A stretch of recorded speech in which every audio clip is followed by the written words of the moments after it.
લોકસભાની ચૂંટણી પહેલા ગુજરાતમાં ભાજપનો જબરજસ્ત કમાલ જોવા મળી રહ્યો છે।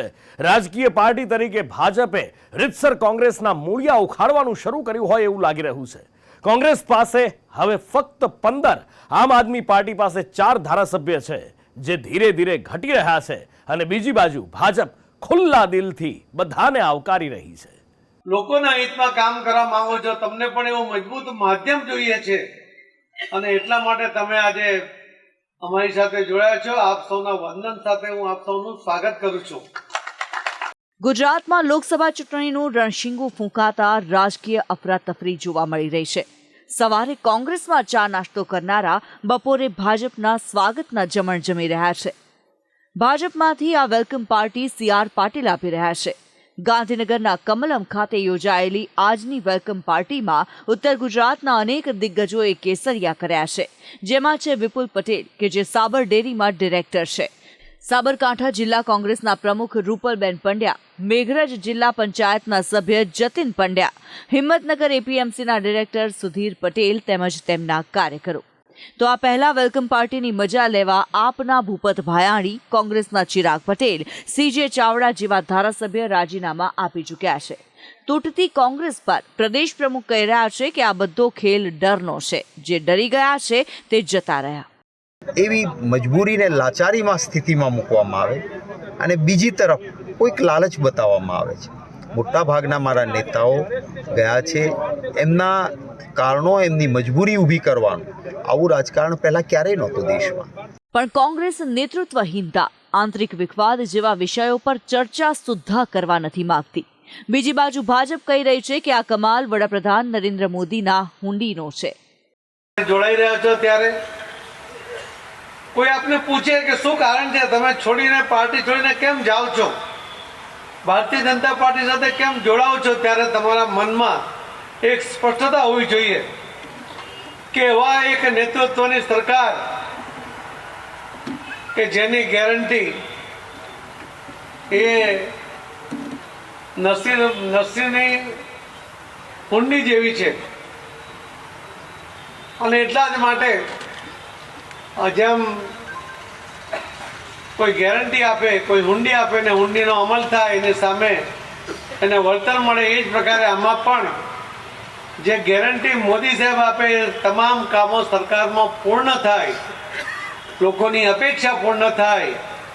અને તમે બધા જ આજ દિન સુધી ભલે કોઈ પણ પાર્ટીમાં કામ કર્યું હશે, એ પાર્ટી ખરાબ છે એવું પણ મારે કહેવું નથી, હું કોઈ દિવસ કોઈ પાર્ટીની ટીકા કરવામાં માનતો પણ નથી, પરંતુ તમને જ્યારે વિશ્વાસ થયો કે ભારતીય જનતા પાર્ટી વિચારધારા સાથે ચાલે છે, લોકોના હિતમાં કામ કરે છે, તમે બધા પણ લોકોના હિતમાં કામ કરવા માંગો છો, તમને પણ એવું મજબૂત માધ્યમ જોઈએ છે અને એટલા માટે તમે આજે અમારી સાથે જોડાયા છો। આપ સૌના વંદન સાથે હું આપ સૌનું સ્વાગત કરું છું। આ સાથે કમલમમાં વેલકમ પાર્ટી માટેનું વેઇટિંગ લિસ્ટ ઘણું લાંબુ છે। આ લિસ્ટમાં આમ આદમી પાર્ટીના 3 ધારાસભ્ય છે, તો કોંગ્રેસમાંથી ચર્ચાતા નામોમાં અર્જુન મોઢવાડિયા, કિરીટ પટેલ, દિનેશ ઠાકોર, શૈલેષ પરમાર, ગુલાબસિંહ ચૌહાણ, અરવિંદ લાડાણી છે।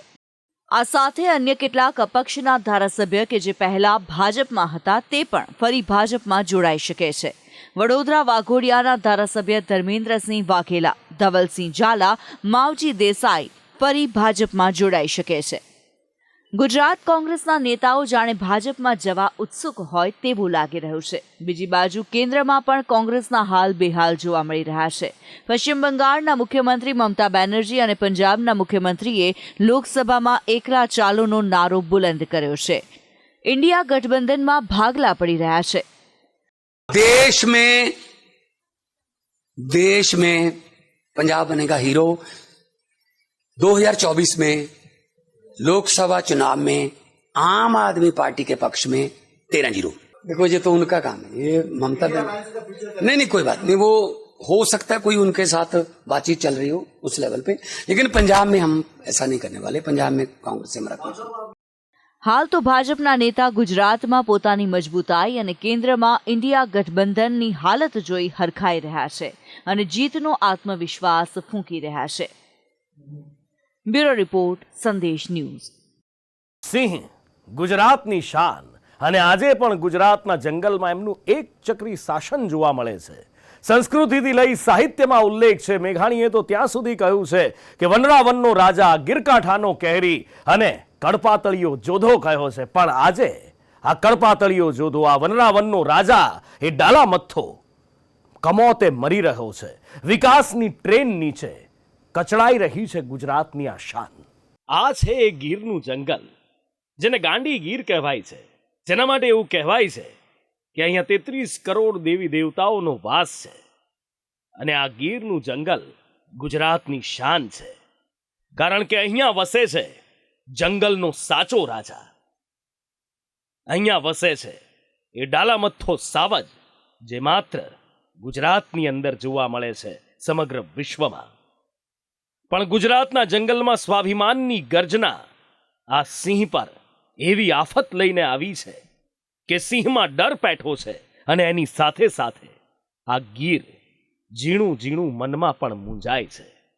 સવાલ થાય છે કે કોણ પૂછે રે કલ્પાંત ઘેલુડી ગીરનો? પણ આખરે એ કલ્પાંતનું કારણ શું છે? ગીર કેમ આજે લોહીના આંસુ રડી રહી છે એ આગળ કહીશું, પણ એ પહેલા સિંહોની સ્થિતિ શું છે એ આપને જણાવી દઈએ. વન વિભાગની માહિતી પ્રમાણે ગુજરાતમાં સિંહની અત્યારે કુલ વસ્તી 674 છે, જેમાં 161 નરસિંહ, 260 માદા અને 253 બાળ સિંહ છે. વિસ્તાર પ્રમાણે કયા વિસ્તારમાં કેટલા સિંહ છે જો એના પર નજર કરીએ તો જુનાગઢ રેન્જમાં 268, ગીર સોમનાથ રેન્જમાં 44, અમરેલીમાં 174, ભાવનગરમાં 37 સિંહ છે.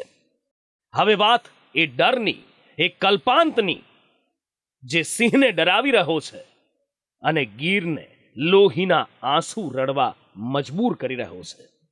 એ ડર છે, એ કલ્પાંત છે મોતનો. ગીરના જંગલમાં ખાલી સિંહ વસે છે એવું નથી, માનવ વસ્તી પણ રહે છે, અને માનવ વસ્તી માટે કેટલીક વ્યવસ્થા ઊભી કરવામાં આવી છે. પણ આ વ્યવસ્થા હવે ગીરના છોરુડાનું, ડાલામથ્થા સાવજનું, એશિયાટિક સિંહોના મોતનું કારણ બની રહી છે. જંગલમાંથી દોડતી એ ટ્રેન ડાલામથ્થાને કચડી રહી છે.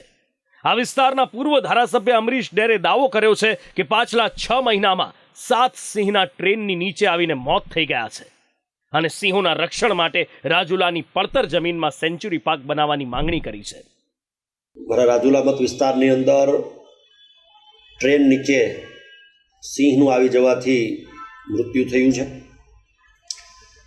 મને વાત નથી સમજાતી કે છેલ્લા 1 મહિનામાં અમરેલી જિલ્લામાં ત્રીજો બનાવ, અને છેલ્લા 6 મહિનામાં આ સિંહ મરવાનો 6 કે 7મો બનાવ, છતાં પણ કોઈના પેટનું પાણી કેમ હલતું નથી? તો સેન્ચુરી પાર્ક રાજુલા વિસ્તારમાં શા માટે સરકાર નથી જાહેર કરતી એ મને સમજાતું નથી. ખાલી આ વર્ષે સિંહો ટ્રેન અકસ્માતનો ભોગ બન્યા છે એવું નથી. દર વર્ષે 10 થી 12 સિંહ અપ્રાકૃતિક રીતે, અકુદરતી રીતે મોતને ભેટે છે. વર્ષ 2020-21માં 14 સિંહ, 21-22માં 16 સિંહ, 22-23માં 11 સિંહ અકુદરતી રીતે મોતને ભેટ્યા છે. અકુદરતી મોતનું કારણ છે કૂવામાં પડવું, અકસ્માત થવો, વીજ કરંટ લાગવો અને હત્યા. એક બાજુ રાજ્ય સરકાર સફારી પાર્કમાં પર્યટકોને આકર્ષવા કરોડો રૂપિયા ખર્ચી રહી છે. અમરેલીના ધારી આંબરડી સફારી પાર્કમાં 21 કરોડના ખર્ચે નવી સુવિધા ઊભી કરવામાં આવી છે. પણ જે વન્યજીવ આખા ગુજરાતની શાન છે, એની ચિંતા જોઈએ એટલી જોવા નથી મળતી. કોંગ્રેસ નેતાની ફરિયાદ બાદ વનમંત્રી મુળુ બેરાએ રેલવે ટ્રેક પર થતા સિંહના મોત અટકાવવા ફેન્સિંગ વધારવાની અને ટ્રેનની ગતિ ઘટાડવાની સૂચના આપી છે. પણ આવી સૂચનાઓ તો ભૂતકાળમાં અનેક વાર અપાઈ ચૂકી છે. ચિંતા કરીએ છીએ. રેલવે સાથે પણ મિટિંગો કરી, એની ગતિ મર્યાદા ઓછી રાખવા માટે પણ એને વાત કરી. ત્યાં ફેન્સિંગ થોડુંક ઊંચાઈ ઉપર લઈ જાય અને આ રીતના અકસ્માતો ન થાય એના માટે અમારા વાઇલ્ડ લાઈફના જે શિપ છે, PCCF, અને અમારા વન વિભાગના અધિકારી, જે અગ્ર સચિવશ્રી, CCF, બધાને બોલાવી અને મેં હમણાં છેલ્લે મિટિંગ કરી છે કે એમાં આ રીતના અકસ્માતો અટકે એના માટે વન વિભાગ ખૂબ સંવેદનશીલ છે. અને આપણા સિંહો માટે એકલા વન વિભાગ નહીં પણ દરેક લોકો, ખાસ કરીને સ્થાનિક જે ત્યાં રહે છે એ પણ ખૂબ જ એનાથી સંવેદનશીલ છે, ચિંતિત હોય છે. આટલી સૂચનાથી કામ ચાલવાનું નથી એ પણ નિશ્ચિત છે. ગુજરાતના સિંહ ફક્ત ગુજરાતના નથી, ભારતનું સ્વાભિમાન છે અને વૈશ્વિક પ્રજાતિ છે જે માત્ર ગુજરાતમાં જોવા મળે છે. ત્યારે તેની સુરક્ષા આપણા સૌની જવાબદારી છે. ગુજરાતની શાન ડાલામથ્થાના રક્ષણ માટે સરકારે એક ચોક્કસ નીતિ બનાવવાની જરૂર છે. બ્યુરો રિપોર્ટ, સંદેશ ન્યૂઝ. અયોધ્યામાં રામલલાના કપાટ ભક્તો માટે ખુલી ગયા છે. અવધ નગરીમાં ભક્તોનું ઘોડાપૂર ઉમટ્યું છે અને અનુમાન છે કે પહેલા જ દિવસે ગઈકાલે 5 લાખ ભક્તોએ રામલલાના દર્શન કર્યા છે. પણ જેમ જેમ સમય જઈ રહ્યો છે એમ ભીડ ઓછી થવાના બદલે અપેક્ષા મુજબ જ વધી રહી છે. મંદિર હવે 15 કલાક ખુલ્લું રહેશે. જી હા, 24 કલાકમાંથી 15 કલાક મંદિર ખુલ્લું રહેશે. પણ ભક્તોની ઉમળતી ભીડ જોતા પ્રશાસને 10 દિવસ સુધી લોકોને અયોધ્યા ન આવવા અપીલ કરી છે. અવધ નગરીમાં પ્રભુ શ્રી રામના પધાર્યા બાદ માહોલ કંઈક અલગ જ બની ગયો છે. અવધ નગરીમાં આનંદ છે, ઉલ્લાસ અને ઉત્સાહ છે. પ્રભુના દર્શન કરવા માટે ભક્તોની ભારે ભીડ અયોધ્યા પહોંચી રહી છે. અનુમાન છે કે પ્રભુના દ્વાર ખુલતાની સાથે જ એટલે કે પહેલા જ દિવસે 5 લાખથી વધુ લોકોએ દર્શનનો લાભો લીધો હતો અને હજીએ ભક્તોની ભીડ ઓછી નથી થઈ રહી. હાડ થીજવતી ઠંડીમાં ભક્તો સવારે 3 વાગ્યે સરયુમાં સ્નાન કરી રહ્યા છે. सरयू में आस्थानी डुबकी लगावी भक्तों राम मंदिर में दर्शन माटे आवी रह्या छे।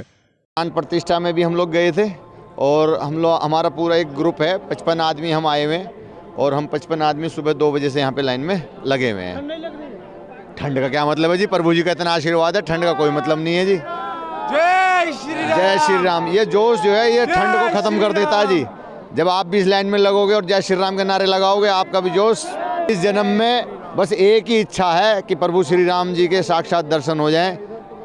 सब कुछ उससे कुछ भी बड़ा नहीं है जी। 3 दिन से ना लाइन चल रहा है अभी, मतलब कल भी दर्शन मिले प्रभु को तो हम दर्शन किए, बहुत मन भर गया पूरा। आज भी कर रहे ऐसा, मतलब आंख भरा आ रहा है, इतना अच्छा लग रहा है हमको। तो इसके लिए हम लोग ना 2 जन बाइक से आए हैं, मतलब उड़ीसा से।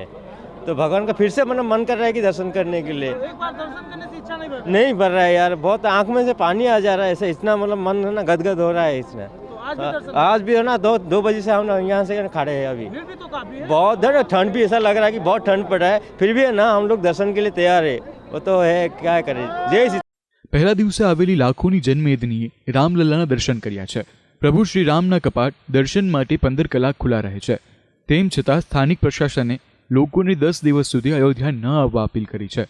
साथे वीआईपी लोकोने पण अयोध्या न आववा अपील करी छे। कारण छे अयोध्यामां श्रद्धाळुओनुं कीडियारो उभरायुं छे।